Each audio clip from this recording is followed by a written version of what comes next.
A dramatic reading of the signal conversation between Sean Kirkpatrick and Chris Mellon on June 13th, 2023, starring Chuck Lauer Vose as then Director of AARO Sean Kirkpatrick, and Scott Vandehey as former Deputy Assistant Secretary of Defense for Intelligence, Chris Mellon. I love that you cast me as Kirkpatrick, since I regularly cannot say his name. I will do my best, and I love that you sprung this on me. All right. That's right. Okay. Get in character, man.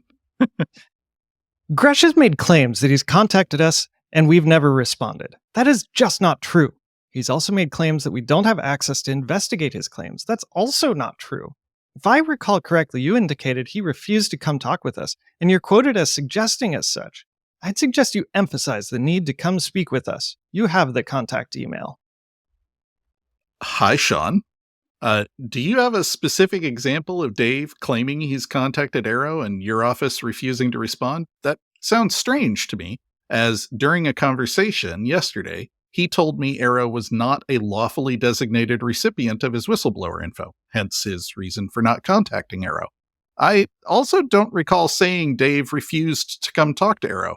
I certainly did not do so in the debrief article, or in my article in Politico, and I've done no interviews yet about Dave. It was on the interview Sunday. The Pentagon is preparing a response. His assertion that we aren't lawfully empowered is clearly incongruous with the law. Well, I'd be happy to check on that. Contrary to press reports, Dave still retains his attorney, Charles McCullough III, who is a former NSA and ICIG. Chuck would know, if anyone does. There is a significant misconception between the authorities in question. The Title 50 authorities that we don't have are for CI purposes, not taking in information.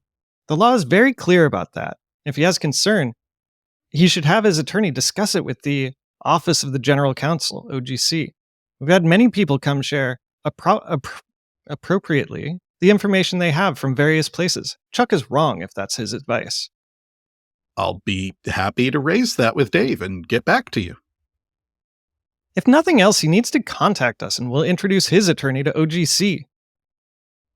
Okay, I spoke to Dave, and his first question was, why hadn't AARO gotten all the info from the ICIG? It's all there and fully documented to include confirmation of the program is real from active, cleared insiders. DOJ has to release it since it's part of a criminal investigation. They haven't yet. He needs to come tell us separate from his criminal complaint. He obviously does not have to do so, and he even said, how do I know Sean is not a target of the ongoing criminal investigation? However, that being said, I explained your request regarding having his attorney contact OGC and suggested he do so to show full cooperation. He said that if you can provide OGC's contact info, he'll pass it to his attorney. By the way, he also said his claim about contacting you dates to a conversation the two of you had many months ago on a Tandberg system, and that you didn't follow up after that call. I'm not trying to adjudicate that issue, just telling you what he said. Apparently, that is what his statement was referring to. So, if you can provide an OGC email or phone number, I'll get that to Dave right away, and hopefully his attorney will promptly contact OGC. All of that is both absurd and false. I haven't had a conversation with him for years. If he wants this brought out and investigated, then yes, he obviously does have to. His continued refusal to speak with us only hurts his case. I've contacted congressional OGC to reach out to him so they can explain the law. Haven't had a conversation for years. Our statement will simply be that he's refused to speak with AARO. Okay, sounds good. Happy to help when I can. Don't hesitate to kick my tires if I'm off base with something. By the way, there isn't a congressional OGC as such. There are congressional lawyers that get law. Okay, to be clear, whom should Dave expect to hear from if you cannot provide a person of contact at DOD? Vet law. Okay, Hill OGC generally advise members only. They advise their employers, not members of the public. It's either a lawyer at the Hill or a lawyer in DOD. Who am I sending them to? Either the law is law, or we can scrub having anyone else come see AARO. You can't tell Chuck to go to various committees on the Hill. It needs to be someone who represents AARO in the executive branch. There are a dozen Hill committees with majority and minority counsel who may not even agree. Depends on how badly people want this sorted. Send me Chuck's contact info. Not without his permission, obviously. How about I relay your contact info here to Chuck? This'll get sorted. Of that I have no doubt. It's only a matter of how quickly and by whom. I'm not giving my contact info out. Given the harassment and threats, that's why we have a secure mechanism. This is a reply to an earlier statement. I'm not trying to adjudicate the issue, just telling you what you said. And yes, you are defending and adjudicating, and you're undermining the very organization you purported to help establish for this purpose. Really? That's odd. I try to bring everyone to AARO that I can.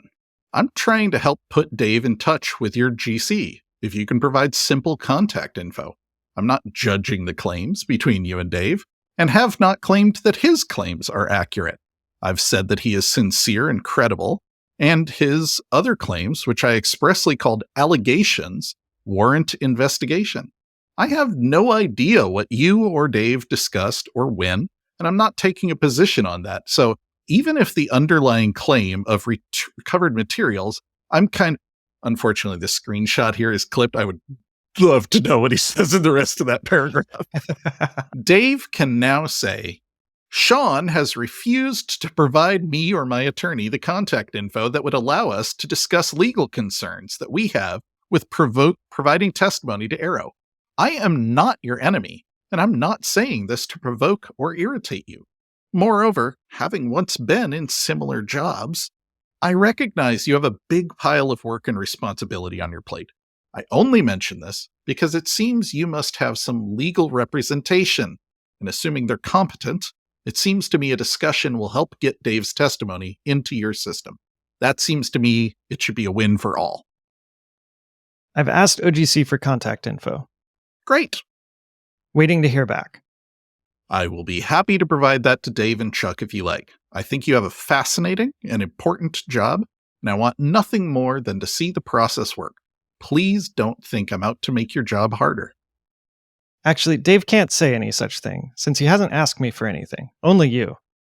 Actually, he probably can, and might, but that doesn't matter. I have no specific reason to believe he will, and I'm not proposing that to him.